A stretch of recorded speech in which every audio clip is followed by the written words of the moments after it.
సౌందర్యలహరి రెండవ శ్లోకం. తనీయాన్ సంపాంసుం తవ చరణ పంకేరుహభవం విరించి సంచిన్వన్ విరచయతి లోకాన వికలం వహత్యేనం సౌరి కదమపి సహస్రేణ శిరసాం హర సంక్షుద్వైనం భజతి బసితోర్ధూలన విధిం.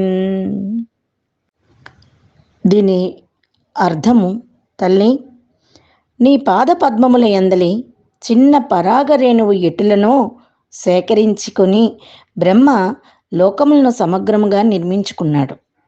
అలాగే విష్ణువు అట్టి ఒక కణమును తన 1000 తలలతో ఎలాగో మోయుచున్నాడు. శివుడును ఇట్టి ఒక కణమును దలచి భస్మపు ధూళి లేచున్నట్లు తన శరీరమును విభూతి రాసుకొని పనిని నెరవేర్చుకుంటున్నాడు.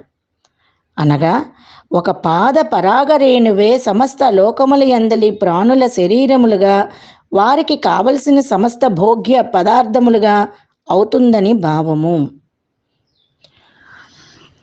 అలాగే సృష్టి స్థితి లయములు శ్రీదేవి చరణ పద్మమునందలి ఉపకరణములు మాత్రమే అని చెప్పినట్లు అయినది.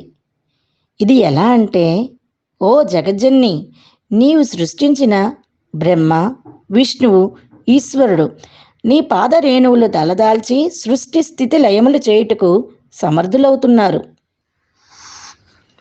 బ్రహ్మ నీ అనుగ్రహం వల్లనే అవికలమైన సృష్టి కార్యాన్ని నిరంతరము చేస్తున్నాడు. సౌరి నీ పాదధూళి తరదాల్చి అత్యంత బలసంపన్నుడైన ఆదిశేషువుగా తన సహస్ర శిరస్సులతో ఈ భూభారం మోయిస్తున్నాడు. పరమేశ్వరుడు నీ పాదధూళిని భస్మంగా శరీరానికి పూసుకొని ప్రళయకాల రుద్రుడై ప్రపంచాన్ని ప్రళయాన్ని చేస్తున్నాడు. భగవత్పాదుల వారు సమయతత్వ వేదికను సమయము అను పేరు గల చంద్రకళను 10 శ్లోకాల్లో స్తోత్రము చేస్తూ ఉన్నారు. 2వ శ్లోకము పాదపాంశుము మహిమ వర్ణన.